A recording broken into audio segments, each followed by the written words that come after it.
Welcome, one and all, to another wonderful year.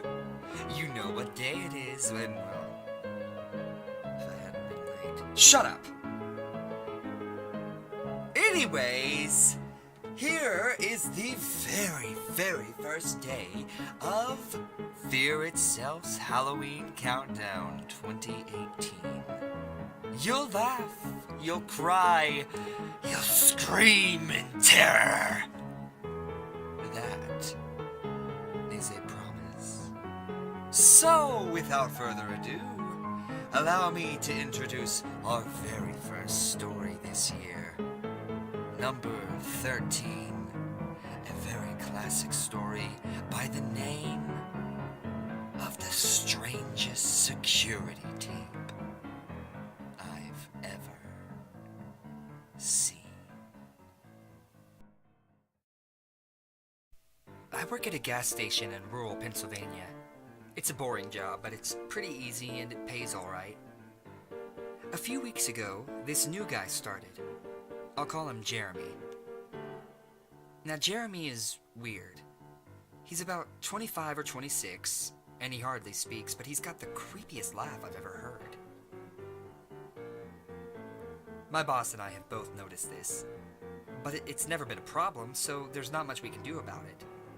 Customers have never complained about him, and he's always done his job fairly well. Well, that is up until a few weeks ago. Anyway, that's when things started going missing. Employee theft can be a problem at any business that sells consumer goods, and there's only one person working at a time at this gas station. It's a pretty small place. About 2 weeks ago, my boss started noticing that the motor oil was going missing.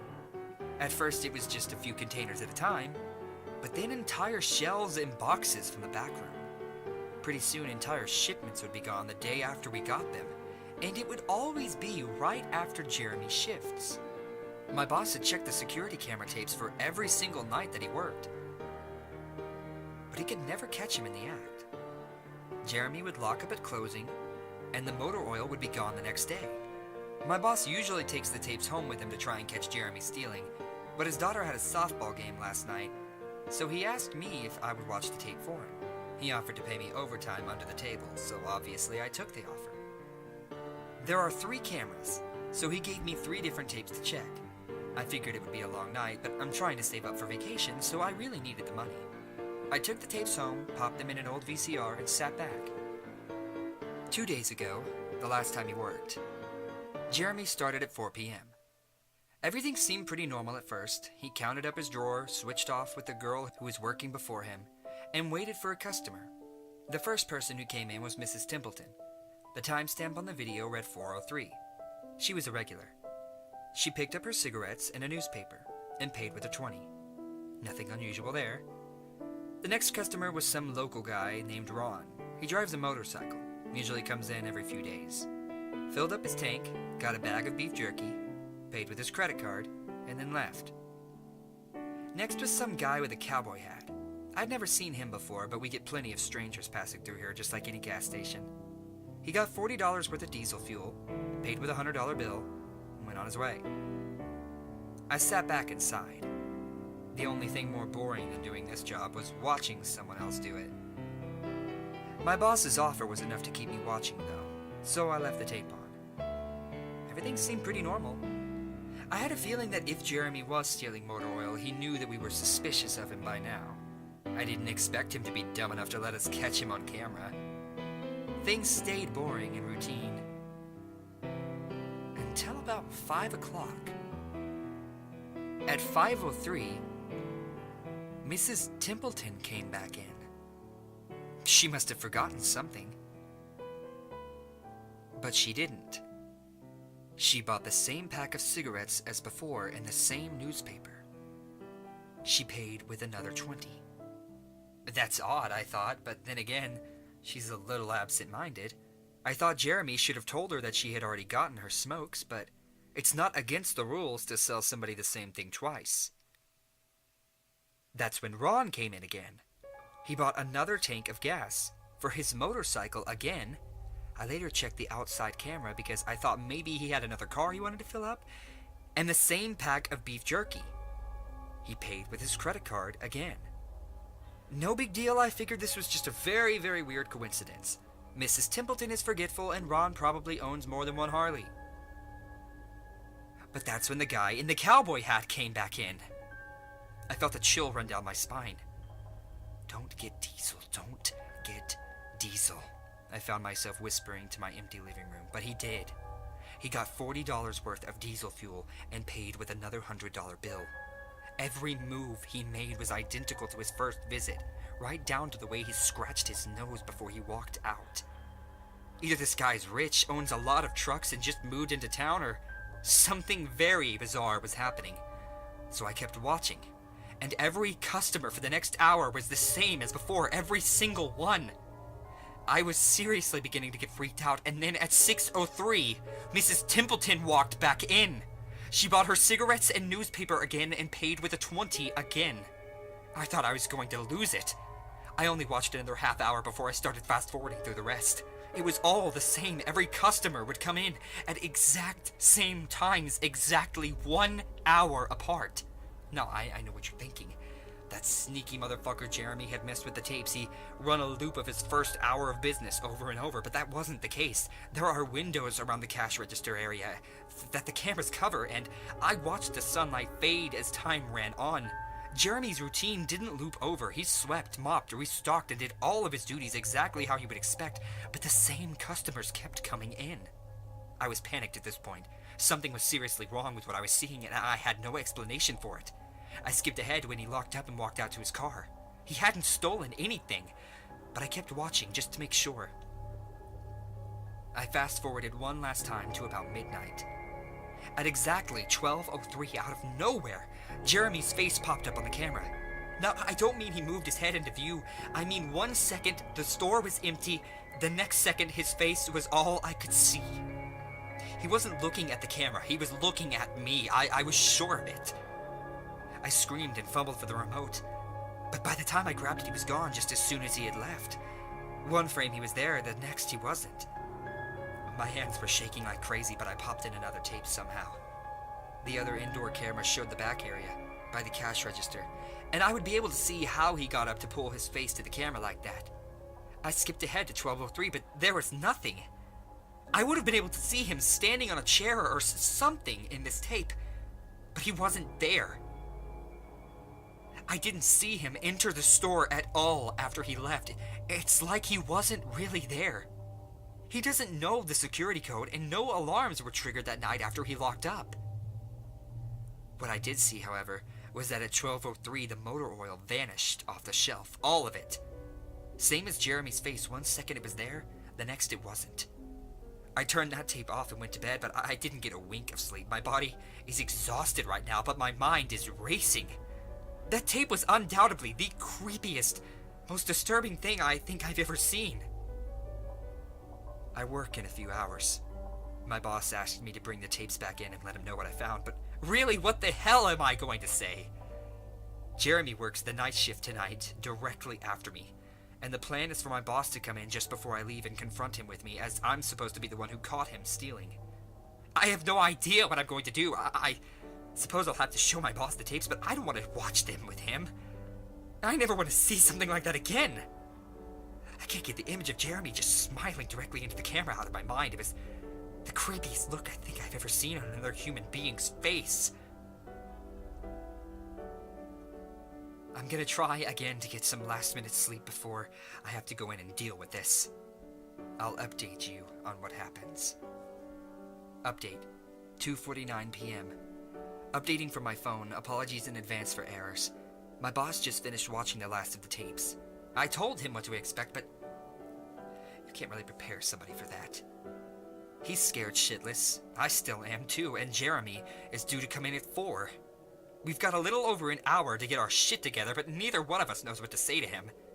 Is he just a fucked up guy who likes to steal motor oil and scare the shit out of people, or Is it something else? I don't know if this is crazy to even think about, but does anyone think he could have something to do with the time loop? My boss said he never noticed anything like that in the other tapes, but the way he popped up in this one made me think he knew I would be watching. It's like he wanted me to see what he could do, like he was showing off or something. The way he smiled into the camera was like a little kid showing you a sandcastle that they just built. I don't know, it probably sounds crazy. I probably sound crazy. I sure feel the part. I'm gonna talk to my boss some more. We have to calm ourselves down and just figure out how to handle this. I'll update again tonight, but I have a really bad feeling about how this is going to play out. Update, 4:33 p.m. No sign of Jeremy. Tried calling him, but his phone has been disconnected. We're calling the police. Update, 5:33 p.m. No sign of Jeremy. Tried calling him, but his phone has been disconnected. We're calling the police. Update, 6:33 p.m. No sign of Jeremy. Tried calling him, but his phone has been disconnected. We're calling the police. Update, 7:33 p.m. No sign of Jeremy. Tried calling him, but his phone has been disconnected. We're calling the police. Update, 8:33 p.m. No sign of Jeremy. Tried calling him, but his phone has been disconnected. We're calling the police. Update, 10:58 p.m. Holy shit, holy shit, holy shit!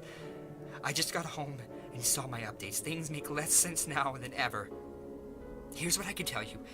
I went to work. Jeremy never showed up. My boss and I decided to call the police, as you are well aware. But when I picked up the phone to call, the sun went out. I shit you not. That's what I thought happened. Apparently, I blacked out for 5 hours because when I looked at the clock, it was 9:33. I think I got stuck in Jeremy's time loop, and then I snapped out of it at the exact point that I blacked out. If that makes any sense, but that's when things get really weird. My boss was right next to me when I blacked out, ready to corroborate my story to the cops. When I came to, the phone was in my hand, but it was dead. Not even a dial tone. My boss was still right there, but he wasn't moving. He was standing up, but frozen. I looked at the clock again, and it wasn't moving. The second hand was stuck on the 12. It was 9:33 exactly. The clock on the register computer screen wasn't moving either. My phone was frozen. There was even a customer at the register waiting for my boss to get him cigarettes. I'm betting that would have been his 5th pack of the day. I got the fuck out of there. I didn't lock up, I didn't turn the lights out, and I'm sorry guys, I didn't grab the security tapes to upload to the internet. Believe me, that's the last thing I wanted to do. The gas station is on a major highway, and cars were parked all along it, except they weren't parked, they were frozen. The people inside, still sitting, as still as wax statues. I got in my car and prayed it would start.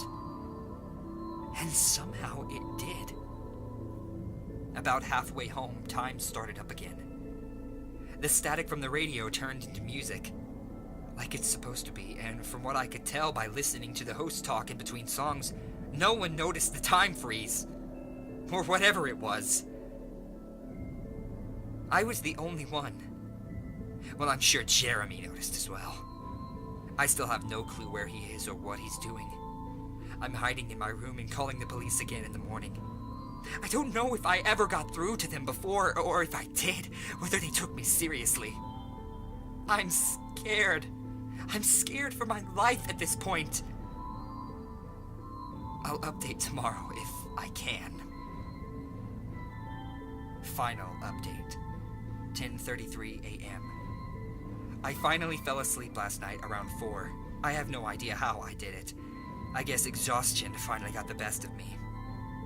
This morning I woke up to my phone ringing. It was my boss. He'd been calling me since about 6. He woke up when the time turned back on last night and immediately called the cops. They came by to see what was wrong and he told them everything. The police around here are all small-time guys. They were more concerned with the missing motor oil than anything, but my boss figured he would take it as long as they had their attention. they decided to go looking for Jeremy. We keep all our employees' applications on file, and since Jeremy just started working here, his was easy to find. They checked the address on it and headed over to his house, and you're not gonna believe what they found. The address Jeremy listed on his application was an empty lot. Or at least now it is. There used to be a house there. But it burned down in 1993. Being a small town, almost everyone remembers that fire. A family of 4 used to live there way back when. Rumor has it they had an estranged son, who they never really talked about, but I can't say for sure if that's true. What I can say is true is that after an insurance investigation, the fire was ruled an arson. The entire house was soaked in oil and torched with a Molotov cocktail. The entire family was sleeping when it happened. None of them survived. They never caught the guy who did it, and rumor has it that when they tried to contact the estranged son, no one could find him. Anyway, my boss called and told me this, and I freaked out. And then he asked me to come into the gas station. "What, are you crazy?" I said, but he assured me that the cops were there with him. And then he dropped the bomb that the FBI were also in town, and they were going to talk to me one way or another, so I might as well come in. It was about 7:15, and I wanted to go back to bed, so I figured I wouldn't be able to sleep much more anyway. So I went down. 4 men in suits greeted me and told me to have a seat. We went over everything 2 or 3 times until they got all the details down. I told them about Jeremy, the security tape, last night at work, everything. And finally, after I finished, one of the agents said, "Oh Christ, we got another one on our hands." And then they made me sign a bunch of papers saying I wouldn't tell anyone what happened. So I can't say much more. I might be breaking the law just posting this. So now I'm home. I'm not sure what to do with myself. That agent's words when I told him the story are going to haunt me for the rest of my life. Anyway, I've got to go. I have some errands to run today. And then I have to go into work and pick up some tapes. My boss and I think this new guy Jeremy, he's a complete creep, is stealing motor oil, and I have to watch the security footage to see if I can catch him doing it. I have better things to do, but my boss is paying me overtime under the table, and I'm trying to save up for vacation, so I could really use the money. It should be pretty simple. The oil always goes missing right after his shifts. I figure I'll just watch the tapes, catch him in the act, and that'll be that.